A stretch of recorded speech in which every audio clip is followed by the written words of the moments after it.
Hi, everyone, and welcome to the Diversity, Equity, and Inclusion Recruitment Training, also known as DEI. Today, we are hoping to reinforce ideas and definitions you may already know, and more importantly, connect these to the recruitment experience and provide active steps everyone can make towards self-improvement. We hope to make these topics a continuous conversation instead of thinking as DEI as its own entity. DEI isn't something we can just choose to focus on once a month. We have to actively choose to put it at the forefront of our minds. Being able to choose when diversity, equity, and inclusion should be included in conversation is a privilege and not a choice some people have. Please take time in listening to this presentation. There will be a short quiz at the end. We have to first talk about where we are as a community. Implementing temporary fixes to create a perception or avoid criticism around diversity, equity, and inclusion is a step backwards. We must recognize that our efforts to avoid criticism or create an online perception that we are diverse through tokenism is harmful to our marginalized members. Being truthful about where the community falls short is a key factor in making changes that affect the root causes of these issues. While there have been positive steps in the community, like so many chapters recognizing a DEI position in the past year, we still have a long way to go. In this cartoon example, equality and equity is presented through two boys trying to pick apples.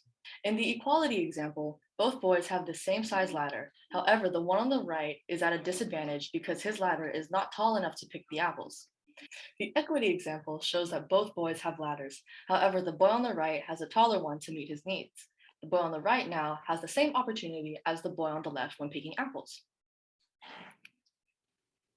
Equality is about ensuring that every individual has an equal opportunity to make the most of their lives and talents. Equity is the fair treatment, access, opportunity, and advancement for all people, while at the same time striving to identify and eliminate barriers that have prevented the full participation of some groups. Both equality and equity try to achieve fairness. Equality does this by treating everyone the same regardless of need, while equity treats individuals dependent on need. The most impactful changes to making the sorority experience more equitable are systemic changes. Systemic change is defined as a change that has to be fundamental and affects how the whole system functions. The biggest systemic change we as a community can make is cutting down unnecessary costs to move towards more affordable dues. This applies to recruitment because it is a large cost driver due to unnecessary frills. A frill is an unnecessary feature or embellishment. The goal of every chapter should be to host a values-based recruitment. This means focusing on pillar values of your chapters rather than impressing P&Ms with decorations and entertainment value items. An example of a frill would be having acceptable built-in patio lighting, but choosing to buy tiki torches or lanterns to make the patio look nice. Diversity is defined as the blending of different identities, backgrounds, experiences, and perspectives within an organization or community, all of which impact the way a person is perceived and received by others, as well as how they perceive and receive the world around them. Inclusion is defined as the practice or policy of providing equal access to opportunities and resources for people who might otherwise be excluded or marginalized, such as those who have physical or mental disabilities and members of other minority groups. In our efforts to seem inclusive, we highlight diversity. However, our focus is often misguided. Inclusion ultimately will lead to diversity. Diversity might lead to inclusion, but it is unlikely that this is the immediate effect. While striving for more diversity in our community is the right idea, more effective steps can be taken than just focusing on recruiting women who seem to fit our idea of diversity. Diversity and inclusion does not begin with the new members you recruit. It begins with inclusivity of your current members. Creating an inclusive space means being intentional about inviting all voices to the table. These spaces include social settings, the executive board, and the recruiting floor. How connected your own members are will speak volumes to P&Ms looking in and wondering how their own experience could be your chapter. During recruitment, treat every P&M like the unique individuals they are and get to know them beyond the basics. Learning someone's story humanizes them, allows you to understand their perspective, and allows you to be more inclusive of their experiences in the future. The more we understand something or someone, the easier it is for us to be inclusive and comfortable speaking about certain topics. Take the time to educate yourself instead of straying away from tough conversations. Also consider using more inclusive language. Instead of saying, "Hey girl, come on in," consider a more inclusive phrase for all identities. Example, "Hey, so glad I'm the one who gets to welcome you in." As per our previous slide, inclusivity doesn't only include race, background, social status, but also gender, sexuality, and identity. It's important that as a unified community, we also welcome all identities into Panhellenic with the freedom to express themselves. In the context of social media, we tend to highlight our marginalized members to attract more people like them. While of course it is important to demonstrate diversity on your chapter's social media, if the proportions of women shown do not align with the actual culture and demographic of your chapter, it will be abundantly clear to PNMs coming through recruitment.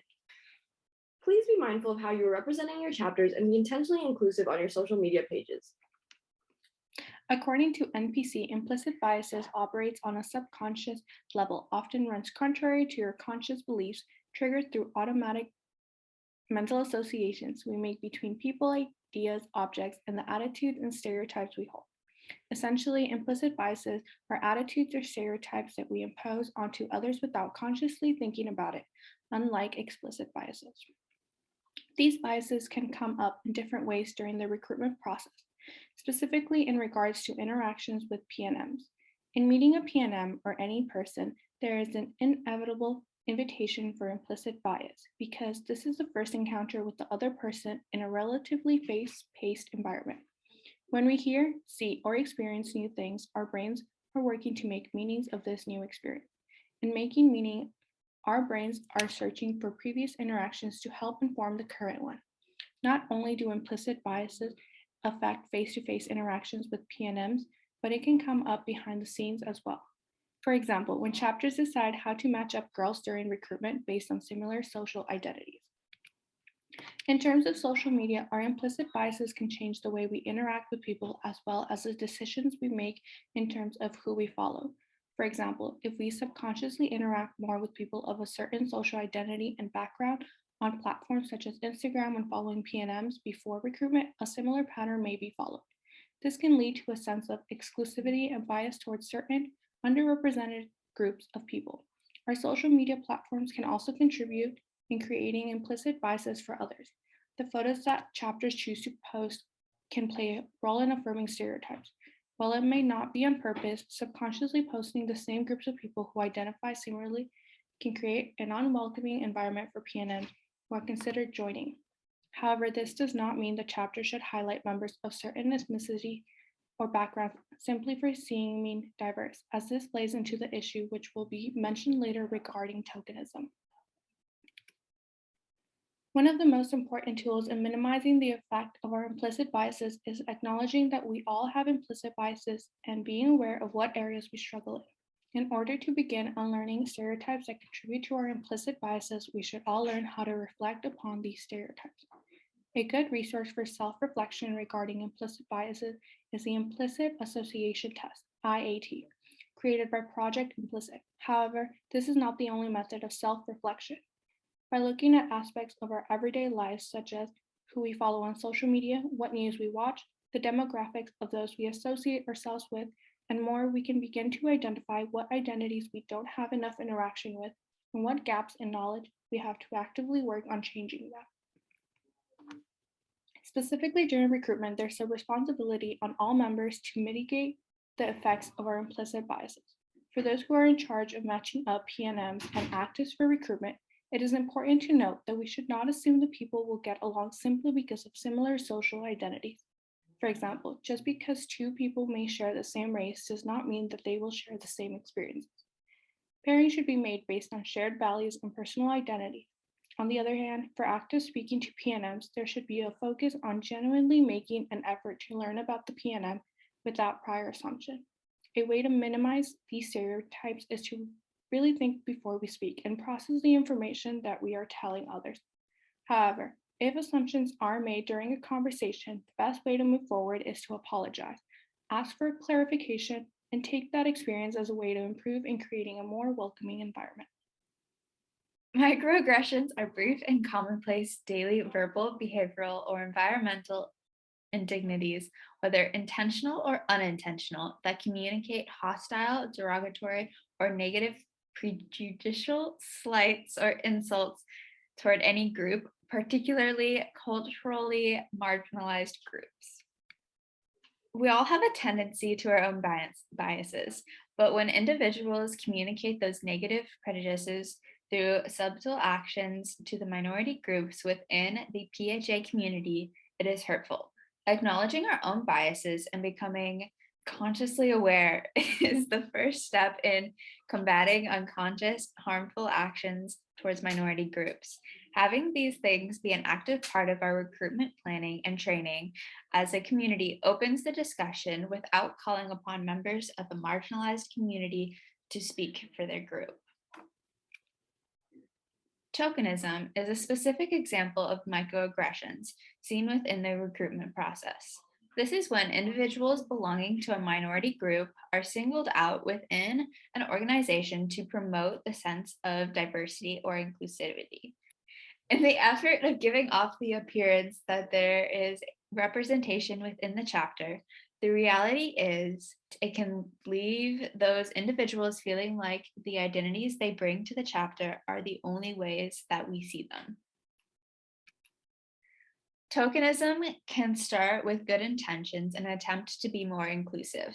When choosing to highlight marginalized members in an attempt to gain more members like them, we use social media outlets or other forums to showcase our members who represent marginalized identities. Paying attention to the intent behind your actions and choices is the first step in fostering an environment of inclusion that does not display members in order to create a sense of diversity should be continuously present within our recruitment process and community. Ways to actively change include focusing on honoring and embracing members without singling them out or spotlighting them just because of the differences they bring to the chapter. Focus on an overall inclusion rather than simply seeking out diversity. Utilize tools such as books, videos, or other non-human ways of educating our members without calling upon members to educate the rest of the chapter. The last topic to be covered is intent versus impact. The easiest way to understand this topic is to break it down. Intent is what one thinks or feels during an action or conversation. This is usually the reason or motivation behind the situation. It is what you thought you were doing. One example of this is, I meant it to be a compliment. Impact, on the other hand, is how that action or conversation makes the other person feel. In other words, it is how it is perceived by the other person. Someone might address this by saying, it seemed like you were, and then expressing how it made them feel, like, it seemed like you were trying to be rude.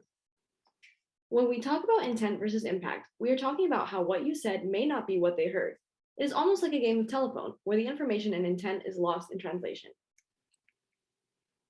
One common saying that relates to the idea of intent versus impact is that the truth lies somewhere in the middle. This concept refers to the idea that one person's intention and another person's perception or experience are both valid.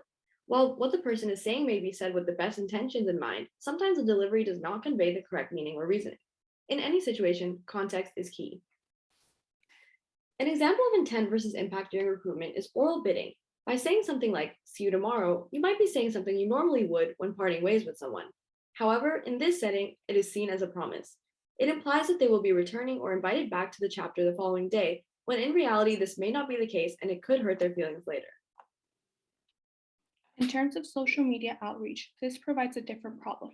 Our policy prevents interaction with the PNM after they have registered for recruitment. If a PNM continues to reach out to you with questions involving recruitment, please send them to an RC or someone on the Panhellenic executive board. A PNM could perceive halted conversation as you are no longer interested in talking to them, so please make sure to kindly explain the circumstance. Thank you for listening to our presentation. I hope everyone learned or gained something new today. We want to encourage everyone to continue your own education on these topics, both in the context of recruitment and day-to-day in your own lives. Here are additional resources related to the topics we have discussed over the course of this video. Please feel free to reach out to our Panhellenic VP DEI and recruitment team members with any questions about this video's content.